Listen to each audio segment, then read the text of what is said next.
Hi guys! Magandang umaga! Welcome back po dito sa Gandara SIU channel. Andito na naman nga po ako ay nag-iisang nagmamaganda ninyong Collegiate Cards upang magatid ng latest update and fresh happenings about po sa TVJ. Mga balitang may kinalaman sa Itbulaga at sa loob at labas ng showbiz. Kaya naman kung isa ka sa mga hindi pa nakaka-subscribe dito sa akin channel, maaari lamang napindutin ninyo ang subscribe button at notification bell na nandyan sa baba para maging updated at una ka sa nilalabas nating balita. Samantala, mainit po natin pag-uusapan ngayon ay patungkol nga po dito sa future ng Itbulaga na kung saan ay naisulat or isinulat po kada Ricads matapos po ang mga kontrobersiya na kinaharap ng EB. At ganun din sa paglipat nito sa TV5. Samantala, bukod riyan ay atin din pong pag-uusapan ang hinggil sa pagiging bias di umano and sana ay maglabas din ng article patungkol naman sa Showtime upang sa ganon ay maging patas naman daw ang write-ups. Kasi controversies ng Itbulaga lang yung inisa-isa.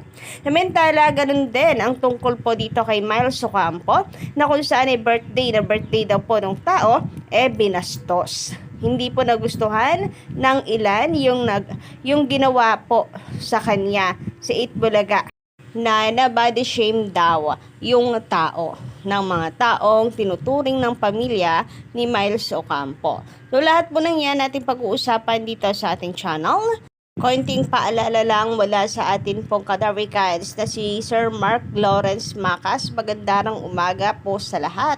Stay safe, uminom ng maraming water at stay at home dahil mainit ang araw. Dito sa amin sa Tiag na Bohol, Visayas, Philippines sa Itbulaga. Sa Itbulaga Legit Ricads ako, TVJ shoutout. Ayan, shoutout po Sir Mark Lawrence Macas at maraming salamat po sa paalala. Nako, tama po yan. Stay at home lang po kung wala po tayo importanteng gagawin sa labas at po pwede naman pong ipagpaliban. Dahil napakainit po ng panahon, inom rin po tayo ng maraming tubig. So, pasensya po pala sa mga Darwicans natin na hindi ko po nababasa ang mga comments. Dati kasi lagi tayo nagbabasa pero medyo nawawalan tayo ng time itong mga nakaraang araw. So, bawi po ako next time, no, ka-Darwicans. Anyway, ito na po, simulan po natin ang ating pong balitaan ngayong umagang ito. Nahin nga po natin ang tungkol sa pagbabody shame daw dito kay Miles Ocampo na hindi po nagustuhan ng iba.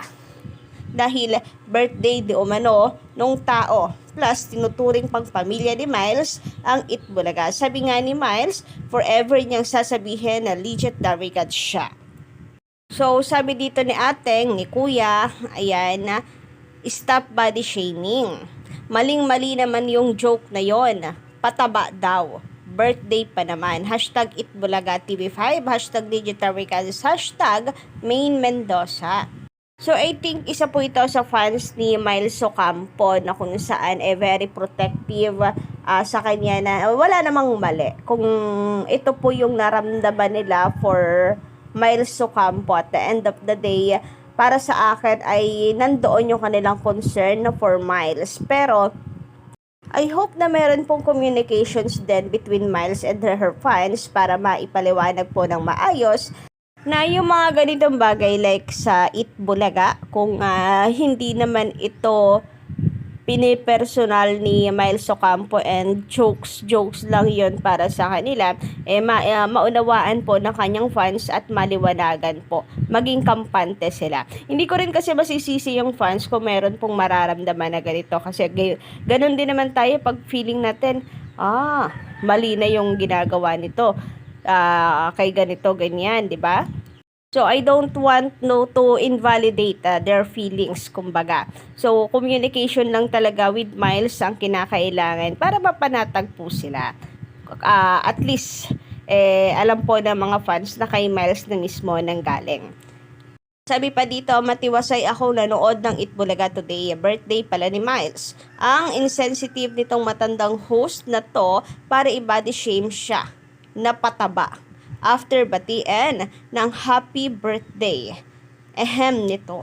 So yun lang, minsan kasi parang tayo po yung mas nasasaktan for them bilang fan, di ba? Kaya kinakailangan po talaga ng communications, ng kapaliwanagan.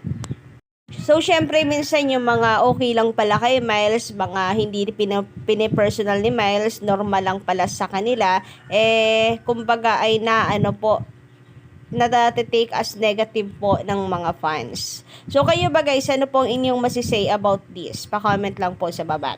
Samantala, pag-usapan naman natin ngayon, ang isa pong write-ups na kung saan nakalagay nga po doon ang future ng Itbulaga. So basahin nga po natin ito mga kadawikan sa mula po ito sa PEP-PH, The Future of Itbulaga. While tingin ko parang 2023 po ito na isulat pero nakalipat na ang TV5. Ay, yung TVJ nakalipat na sa TV5. Anong nakalipat na yung TV5? Anyway, ito na nga. While Itbulaga has found a new home in TV5, its future is still uncertain. There are still questions about its move to the Kapatida channel. Will it net the same level of viewership as when it was in GMA7? The same amount of sponsorships? The same impact of Filipino viewers in society in general? Pasensya sa background natin. The answer, most likely, this is not the first time that Itbulaga has faced a controversy. It has been dealt with worst, but it continues to survive and earn the title as the country's longest running time show. Itbulaga continues to evolve with changing times while staying true to its mission and bringing smiles and entertainment into people's lives. As it moves forward into an uncertain future field with more challenges and controversies waiting ahead, one thing remains certain. Itbulaga will continue to captivate audiences across generations with its unique brand of entertainment. So, maganda naman yung write-ups dito, no? Gusto ko yung, hindi ito yung first time na naka-experience po ng challenges ang Itbulaga. Pero, lagi po silang nakaka-survive and nakuha pa nga ang title for being the longest running ng time show dito sa Pilipinas and kasama po sa top 5 sa buong mundo na longest running show or program. Anyway, kasama po ito ng article ng PEP mula sa kanilang headline na 7 controversies of Itbulaga over the years. Natalakay nga po kasi dito yung mga naging suspensions ng EB, kinaharap po ng EB over the years. Gayunpaman, kadabikats, naghayag naman ng reactions ang publiko na sana daw po, para hindi daw halatang bias, yung showtime naman ang sunod. Kagaya po na makikita nyo dito yung mga komento ng ilang netizen, you can put a good man down. For the sake of fairness, showtime naman ang sunod.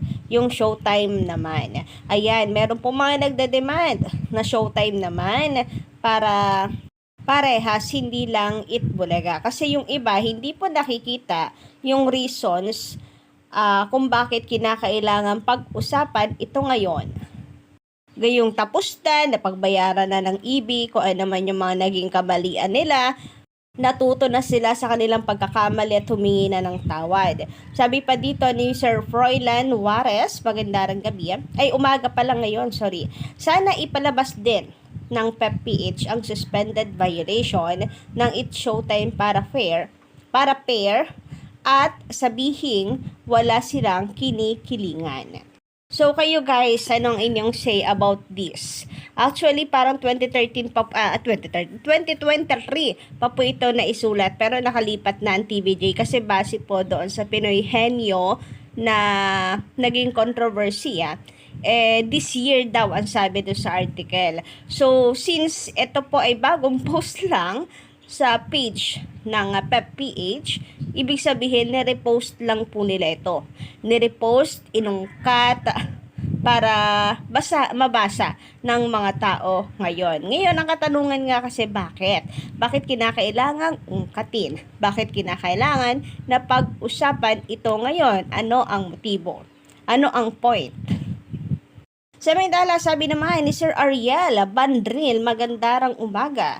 Good morning po, Miss Gandara. Ganyan naman ang mindset ng mga Pilipino. Pag nakakita ng isang maganda at nakakaangat sa iba, talagang babatuhin ang kung ano-anong mga issues. Like, kahit naungkatin pa ang nakaraan na. Basta lang makasira ng iba. Nako, in general guys ha, hindi lang po tungkol sa Itbulaga, in general. Nako, sabi nga po doon sa nabasa kong shared post, nako dito sa Pilipinas ang hirap. Kapag yumaman ka, galit yung kapitbahay mo. Kapag umasenso ka, maraming kapitbahay ang galit.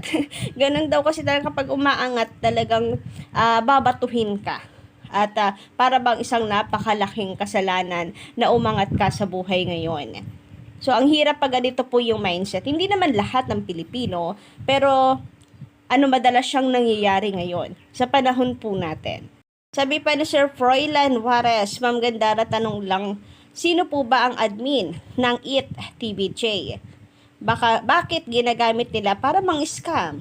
Sana makarating ito sa TVJ para matigil na ang panloloko sa tao. Nako, sana nga po makarating. Pero baka kasi palagpasin na lang rin po ito ng TVJ since patuloy naman po ang atin pong paalala at paalala nila na wag pong basta-basta maniniwala sa mga post sa social media, lalo na kung mukhang nang uuto lamang po. Verified naman po ang account ng TVJ. So, yun na lamang po ang ating subaybayan. Yung meron pong blue check. And yung mga kadaverkans po natin na kagaya ni LM Entertainment and ito ang True Page Defender. So, yun lang po muna ang update natin para sa umagang ito. Don't forget to click the subscribe button and notification bell for more updates.